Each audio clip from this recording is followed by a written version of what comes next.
किसी एक इंटरव्यू में मुझे किसी ने पूछा कि आपको क्या लगता है भगवान ने दुनिया क्यों बनाई होगी? तो मुझे समझ नहीं आया, सच बात है, क्यों बनाई, क्या मतलब था बनाने का?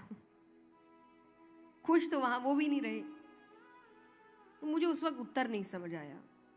फिर थोड़ा समय बीता, वर्ष बीते, और फिर आपको समझ आने लगता है आसपास के लोगों को देखकर, रिश्तों को देखकर, कि भगवान अगर सीधे सीधे सबसे कह देते कि कोई तुम्हारा सगा नहीं है, सिर्फ मैं हूं, कोई मानता नहीं, कोई भी मानने को तैयार, तो सिर्फ इस बात को समझाने के लिए भगवान ने ये दुनिया बनाई कि 1000 रिश्तों से धोखे खाकर जब मैं ईश्वर के पास पहुंचा, तब उन्होंने कहा, बता अब कौन है तेरा सगा।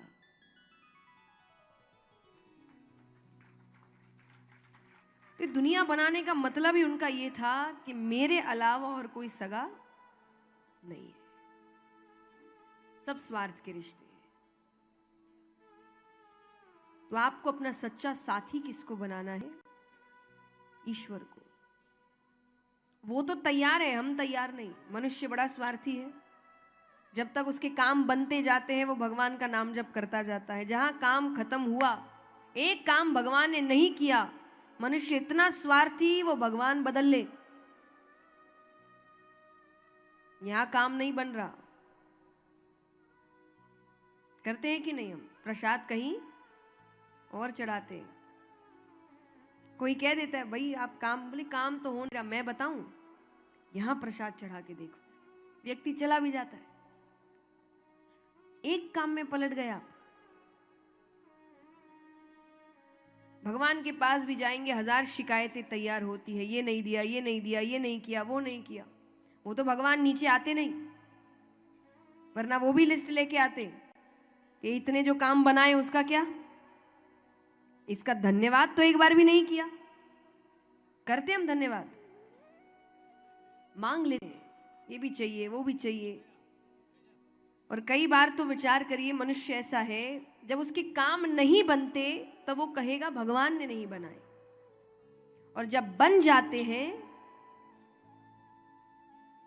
मेरी मेहनत, बहुत मेहनत करी है मैंने, दिन रात किया है मैंने, ये किया, वो किया, ये त्यागा, वो त्यागा। वही जब काम नहीं बनते तब भी कहो मेरे कर्म, मैंने ही कुछ कर्म किए होंगे कि ये दिन देखने को मिल रहा है।